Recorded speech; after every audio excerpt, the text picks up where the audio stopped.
The thing is, eggplant's a fruit. So, like, you just decide one day, I'm fine turning it into mush because I'm going to put you with pasta. It's going to be delicious. So ha. Hey everyone, welcome to my home kitchen. This week's Genius recipe is proof that pretty much any vegetable or vegetable-like fruit can make an amazing pasta sauce if you have a really smart technique. And this is a very good contender to start with. In this video, we will get to see Francis's trick for salting and stacking eggplant. We will learn why olive oil is such a critical part of this recipe and some of the ways that you can flavor it. We will, for some reason, have a undramatic reading of Harold McGee's On Food and Cooking. A high proportion of its volume consists of intercellular air pockets. And we will get to talk about all of the other vegetables and vegetable-like fruits that would be so great in a pasta sauce. This week's recipe comes from Francis Lamb, who you will know as the host of the Splendid Table radio show and podcast, the editor-in-chief of Clarkson Potter, and just someone that I have really admired as a food writer for a very long time. In fact, I actually published this recipe for the first time in the Genius Recipes cookbook in 2015, but it has never been on Food 52 until now. The first step in this recipe is to just slice and salt this eggplant, which Francis says will theoretically remove some of the bitterness if it's there. I do really love the way that Francis does this, where he kind of stacks it all up on itself so that it weighs itself down and presses more of the liquid out. So I'm just going to basically salt each of these a bit, stack them up, make a little Jenga tower. We'll see how much liquid comes out after about 20 minutes or however long it takes to get everything else ready to make this pasta. All right. Think we get sued by Jenga? I don't know. I guess we'll figure that out in post. So while that eggplant is salting and hanging out, it's a great time to check in with Francis to see how it is that he came up with this eggplant technique in the first place. Yeah, I mean, basically, I was taught to cook eggplant one way. Like, there's one way to cook eggplant. You gotta dice it, and you gotta put it in like enough olive oil to really fry it, but not so much that it soaks up the oil. And then you gotta sit there and turn each cube when it gets golden brown. And I just got so stressed out cooking eggplant, and I just figured, why do I need to fight the nature of the eggplant? Like, if everything I do is going to make the eggplant do something I don't want to do, what if we just figure out what the eggplant wants to do? What eggplant wants to do is cook into a mush. So let's just cook into a mush and let's see what happens. Turns out it's pretty good. At this point in my life, unless a recipe really specifically asks me to cut garlic a certain way, I guarantee I'm going to just smash it and cook it, which means that I get to cooking that much faster. I still get the garlic flavor in whatever we're cooking, and then all I have to do is tell Mike to avoid the, whole garlic cloves. Mike, would you care to follow me? Here I come. This is a measured amount of olive oil. This is a good amount of olive oil. 1/3 of a cup, which is, I think, a super important factor in turning any vegetable into a pasta sauce. You need to give it a lot of flavor, and olive oil has a great flavor on its own. It also is a great carrier of other flavors. So this is low heat. And then once they get started sizzling, we'll add the eggplant in. But for now, they're just gonna hang. Now is the perfect time to get the other ingredients ready. These are some oven-dried tomatoes, or sun-dried tomatoes, I guess. Teeny pieces, bigger chunks, anything goes. Now, thyme or oregano. I'm going with oregano. Just gonna strip these like this to get all the leaves off, and then I'll give them a little chop. The last thing to prep while we wait for this to be done, which it's very close to done. Look at this puddle that we've got going on. I need to just slice some basil, roll them tightly. Basil's so delicate, it's like very easily bruised. So when you have a tight roll like this, you can slice through a lot more cleanly into ribbons as thick as you'd like. And then if you don't want super long strands, you can give it another little pass through. Okay, everything is ready. I think it's been about 20 minutes. We can pat this dry and then chop it into chunks and get it cooking.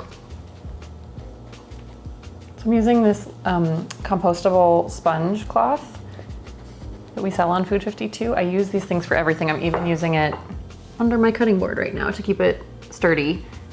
And you can use it to dry your eggplant. I'll taste it again. I think it's a little bitter. It's salty. So this definitely does not need to be precise because these are going to completely fall apart in the pan. Or I should say mostly fall apart. They can be as mushed as you want them to be. But I like them to be very mushed. Whoa, can it be done? Yes. Okay, this garlic is sizzly. Everything's ready to go in. Eggplant time. Woo!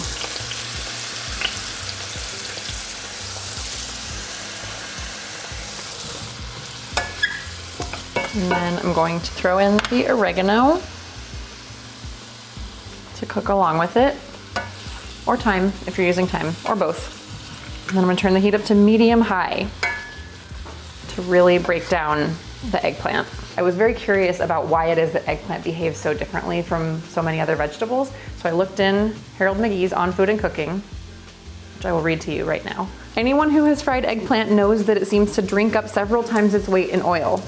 This is due primarily to the very spongy texture of its tissue. A high proportion of its volume consists of intercellular air pockets. The point is reached, however, when the heat of the pan and the oil begin to collapse the structure, and then, like a squeezed sponge, it gives up much of the oil. And that's the part when it's collapsing that we're gonna mush. So this is starting to turn translucent and soft. You wanna check it out, Mike? This is the moment when it has really drunk up the garlic and the oregano and the oil. And now we're gonna help it along in falling apart with a little bit of liquid. Really, the liquid in the recipe is there to really just kind of keep the eggplant moving along, so you're not scorching the bottom, and to give it a little bit more moisture so it's not so thick when you puree it. So water would work, honestly, if you're seasoning it with enough flavorful stuff.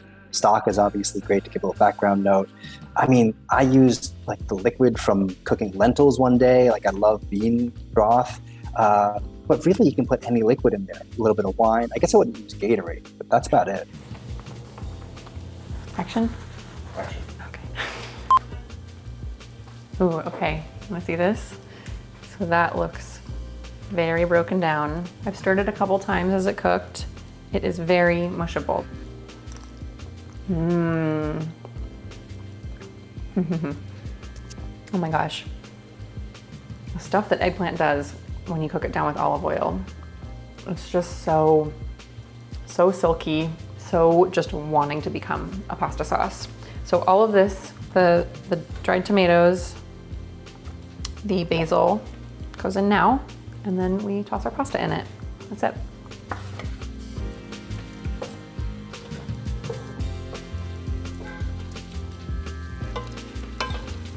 So eggplant is an especially friendly fruit/vegetable-ish to becoming sauce. But I think this would work really well with all kinds of other vegetables and fruits. I stumbled across a blog post from Louisa Weiss of The Wednesday Chef back from when Frances first published this recipe around 2010. And she was talking about doing this with zucchini, with cauliflower. I really love another recipe from the Genius Recipes cookbook, broccoli cooked forever, which is pretty much just as the name describes, broccoli that is cooked down into like a garlicky, oily, delicious mush. From Roy Finnemore, my favorite way to eat that is also as a pasta sauce. I wanted to hear from Francis his thoughts on the matter and if he thought there were any other vegetables or flavorings that would take really well to turning into good pasta sauce mush. You know, you can definitely do it with cauliflower. I would add a little more liquid just to make sure that, you know, because cauliflower doesn't give off a lot of its own juice, but once you cook it down, you puree it and put butter in that guy, and that's delicious. You can do it with broccoli too. It'll turn the ugliest shade of green you've ever seen, but it's still super yummy. Yeah, like most things, if you just kind of let them stew down and puree them, are great pasta sauces.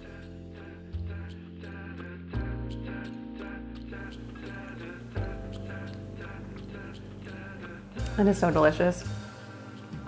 The eggplant has truly melted into the Silkiest sauce, and it is carrying all of those flavors, the garlic, the olive oil, the salt, and then, the oregano or thyme. Then you get these little pops of the fresh basil and the like kind of tangy, winey sun-dried tomatoes. This is a really excellent thing to do to your eggplant, and it's a really excellent thing to do to other vegetables or fruits that seem like they might make a good pasta sauce, and maybe you just have a lot of them right this second. I would love to know from you what else you will do with this technique from Frances. What other vegetables would you throw in? What other ways would you flavor it?